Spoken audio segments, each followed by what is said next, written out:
Good morning, good afternoon, or good evening. Hi, I'm Lisa Ackberry, your hair doctor, and I am so excited about the show today. But you know, I really owe y'all an apology because we've been doing this journey together with my book, Black Woman's Guide to Beautiful Hair, and I've gotten to the end of this book, and I really have not completed my book because I want to get in all your questions. So today I am going to complete our cyber reading. We've been working on this since September. I have to go back and look. And also, oh my goodness, someone told me that I have over 100 videos, and I'm like, wow, I didn't know that. Who's counting? I was not counting. I just like talking to y'all and educating you and empowering you. And I was telling one of my team members the other day, because I do a lot. I mean, I'm busy all the time. I mean, I even do some TV and radio as well. But I don't know, the interaction, I don't know what it is, but my internet family, you guys, my subscribers, I absolutely love you. I have the most fun with you. And I don't know, it's just been great. So I tend to get a little off track.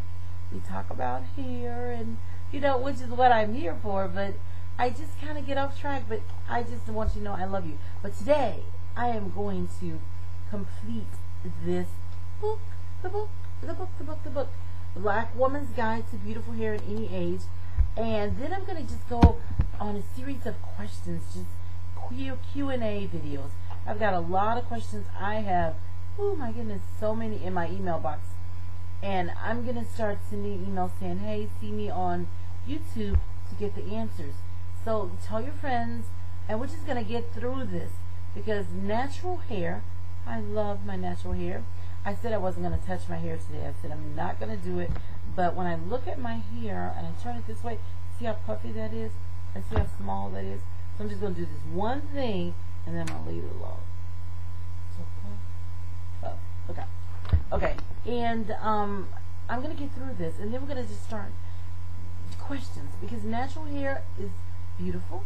God made our hair, and God makes no mistakes. We know that. And we just got to learn how to, for those of us who have natural hair, learn how to manage it. Learn how to protect it, preserve it, love it. Love it into a style, not bully it. And then for those of us who are thinking, those of you who are thinking about transitioning, I'm going to show you how. We're going to transition beautifully. If you go on my website at lisaackberry.com, you'll see I did the big relax in 2009, and I transitioned without doing the big chop, which is very traumatic for a lot of women. Now, some of you, as y'all say, rock that chop really beautiful, which is okay. And all of that is pretty liberating. But we're going to talk about natural hair in whatever way, wherever you are as it relates to your natural hair. We're going to talk about that. But I'm going to get through this last part of the book today and answer as many questions as I can as in the time that I have. And then we're going to just keep on going with that. And then I'll start my book at some point, Every Woman's Guide to Beautiful Hair at Any Age, which really gets into hair loss, alopecia, aging, supplements, and different things that help with the hair. So I think that's important as well. But as Black women, I think we need to embrace our hair. We need to understand our hair in its natural state before we alter it. If we want to alter it, I mean, that's okay. Many women with kinky hair wear color, whether it's locks or whether they're wearing their fro. They wear color, especially those of us who have some little white friends that like to come around our front. We like to cover them up. Well, we do that. But, I'm listening to my voice. Oh, I know what? I'm pretty dry.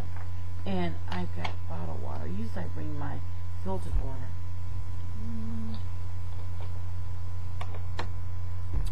How rude of me, but guys, I promise you my voice was just fading away. Now it's back up.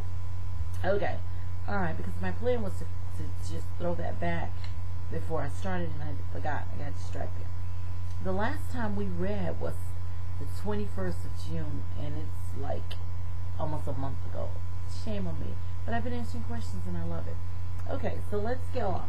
The last part of the book, we wanted to talk about beauty salons and hair care professionals. I think it's really important that we manage our salon visits. I think that choosing our professionals is important, and I think that it's important that we don't become salon dependent. Now, many people with natural hair, what I love about that is that we're not salon dependent. Most of you with natural hair, and that's a good thing. But we want to have a stylist when we need a stylist, and we want to know the parts that we shouldn't do. Okay, so let's talk a little bit. In order to really have a successful hair care program, now this is whether you have natural hair or whether you have chemically treated hair, doesn't matter. In order to have a successful program, you must decide on your attitude, really your relationship, and your attitude towards beauty salons, natural hair salons. It doesn't matter. You have to decide before you go in. You have to decide how you're going to view them. And you know, some women think of salons visits as a nice social. And for years ago, we used to think of it as a social event. You know, you go to a salon, you hang out, you see everyone. It's a time to see other women and you know, just think about and talk about things that concern women.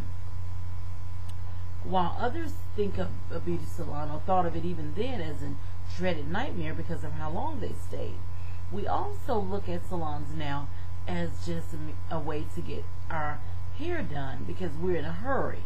We don't really want to be there all day, but unfortunately, we are. I remember when I got my first job. Can you believe that? And I'm a trichologist now, but I've been in this industry 30 plus years. And when I got my first, it's so long ago, oh my goodness. When I got my first job, and I want to read it because I want to make sure I don't leave out anything, I was amazed at how long clients really stayed in the salon just to have their hair shampooed and styled. And that's just a big deal for a lot of women, especially black women. I remember clients coming in and staying an average of 6 to 8 hours. And that's gotten so much better because people just don't have that kind of time. In my opinion, that's like a job. I mean, if you're going to stay 8 hours, I'm thinking, where's my paycheck? I mean, seriously. But it's gotten so much better. And so we don't really worry about how long we stay as much because sometimes we have services that require a length of time, especially ladies who wear like micro braids and things like that. It takes a lot longer, and certain styles that you get take longer. I did not grow up having my hair done in a salon. I really didn't. So I had never witnessed anything like that.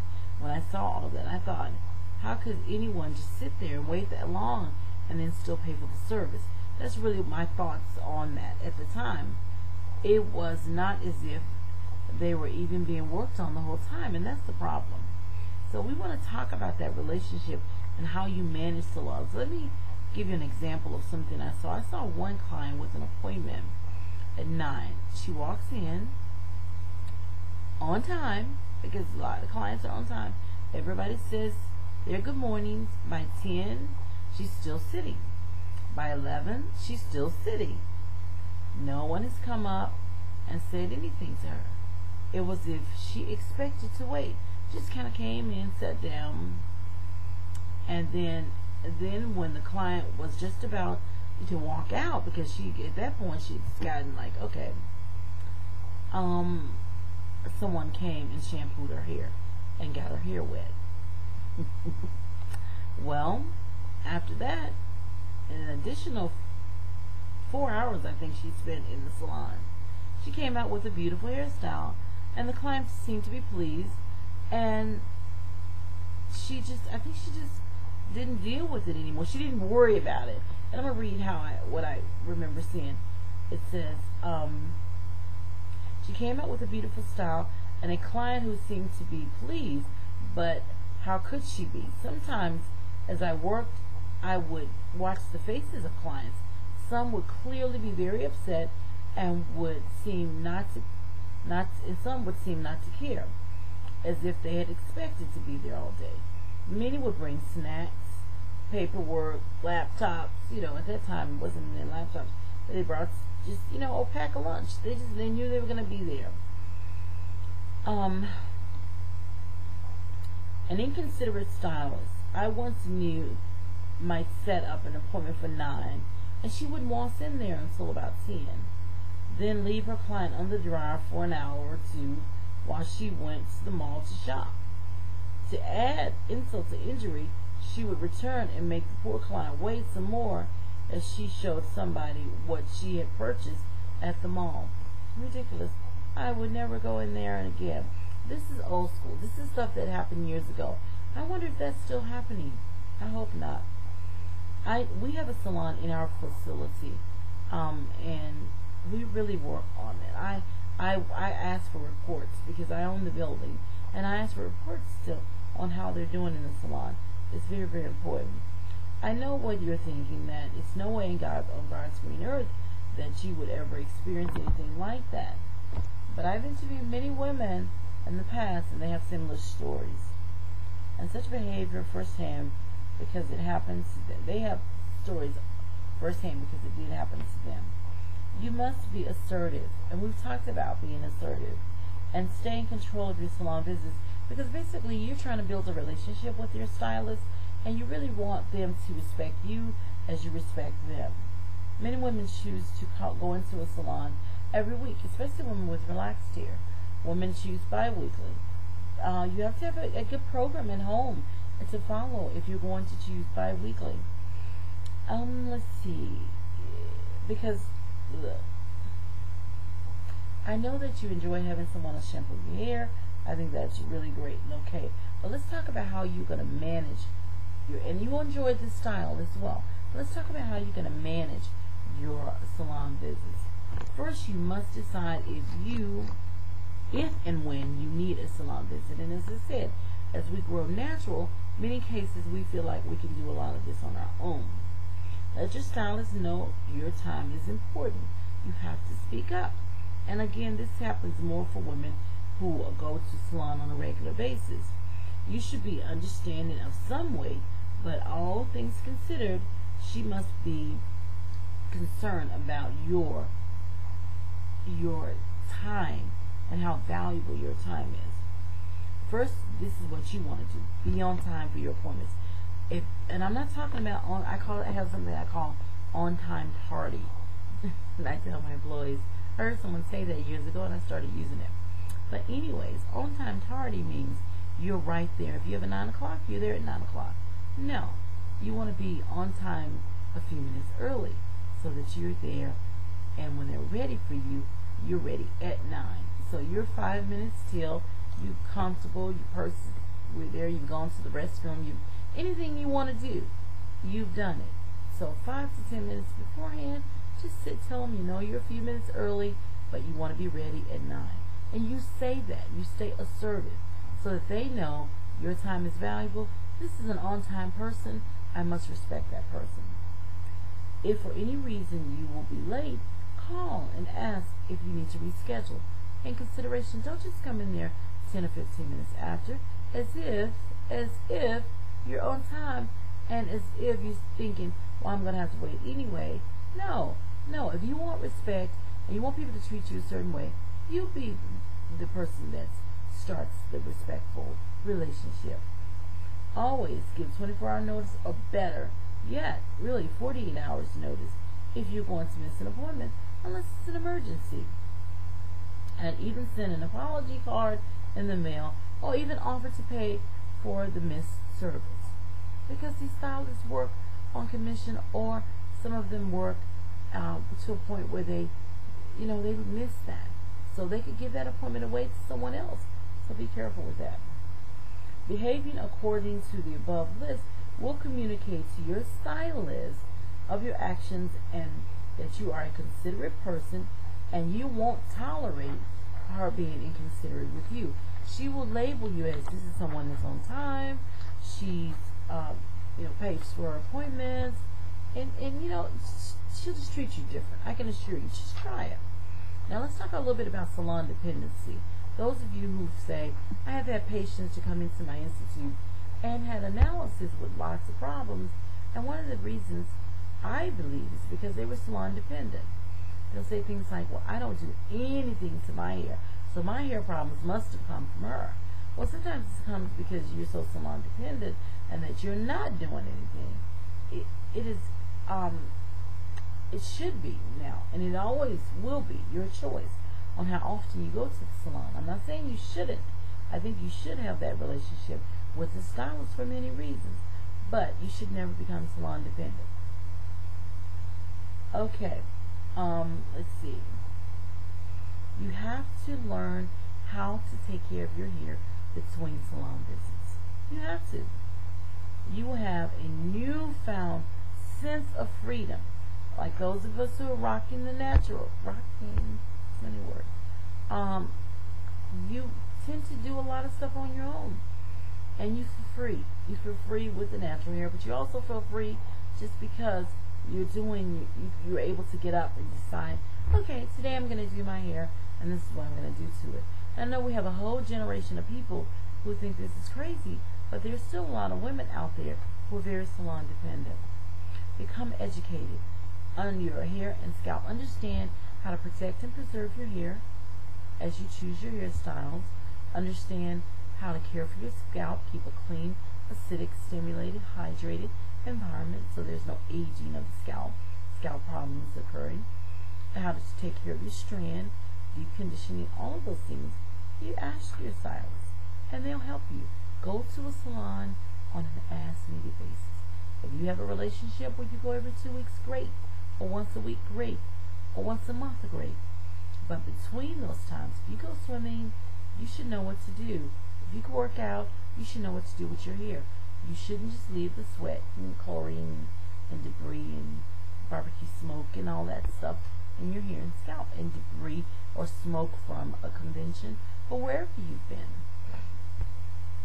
You're just going to have to do that, guys, and make sure that you're really clear with your professionals.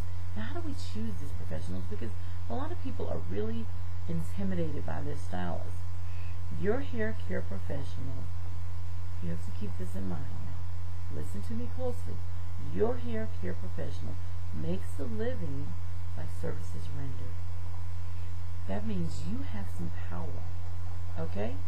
So it is up to you to insist that he or she serves you in the proper way.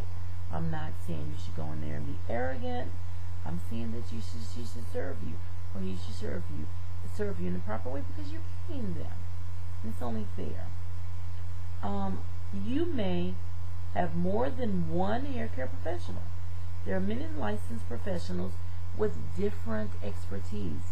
Like you may have someone you go to for your haircuts, or for if you have chemicals, or for a certain specialty style, certain type of twist, or to your loctician if you have locks. Unfortunately, most licensed cosmetologists really think that they can do it all. They're like a jack of all trades. But you have to remember that some are better at certain things than others. And unfortunately, it's really the industry, because the industry nowadays, and they have natural hair licenses, I think, but the specific problems, I think personally there should be a special license with special training for chemicals. Now, that's me, because I believe that chemicals are like major surgery, and they have the ability to dissolve your hair. And I think that if something's that strong, then you really need to be specially trained on it. That's me, just my opinion. Let's see. So, sure, I can do whatever you need. A lot of them will say that. The person may have a license, but it does not mean that that person, my computer just did something weird, that person may have that license, as I said, but it doesn't mean that they know all the things that they need to know. Your hair care professional does make a living on services rendered, but you also are, that's someone that you're close with. They don't have to treat you, or they usually don't treat you like that. that they're just after the money, but you really want to build that relationship with them. Let's see.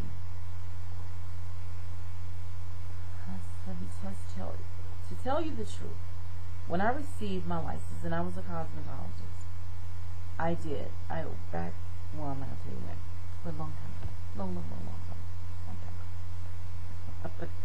I know when I received my license, I really felt like a jack of trade and a master of none. I really did. I know that there are many professionals who will frown on what I'm saying. They're not going to be pleased with me. But what I'm saying is, this is just something that's true, and many of them will agree with me. I think the industry needs to do a better job at training and supporting professionals, and that's going to make it a lot easier for you. Most states, which most of you don't know, most states have no mandatory continuing ed, and that's unfortunate. And the ones that do, and I've been at shows and teaching and things like that, and training professionals, and many of them will come in and they said, all I have to do is get someone who works at a show to sign my letter, and I can get my continuing ed credits. And I'm thinking, what did you learn? And it's not fair. So I think that we need to do a better job. It's a whole another battle, and I know that, but I think we need to do a better job at really educating our professionals so they can be better equipped to help us. Okay, I mentioned all of this in order for you to be aware. That's all. When you are choosing a stylist, it is up to you to be assertive and ask the questions. You really want to ask complete questions and wait for complete answers about your hair service. There's so many things that you want to do. Be resourceful. One way you can find a stylist is to ask. Ask your friends and family. Ask, did you like her service? What did you think about her hair? That kind of thing. You want to ask, how does your hair? Do you have an itchy scalp? Do you have a flaky scalp? Does your hair break? Do you like her personality? What's her cost? Ask those questions. Then you call and you ask for an appointment, a phone appointment, a consultation.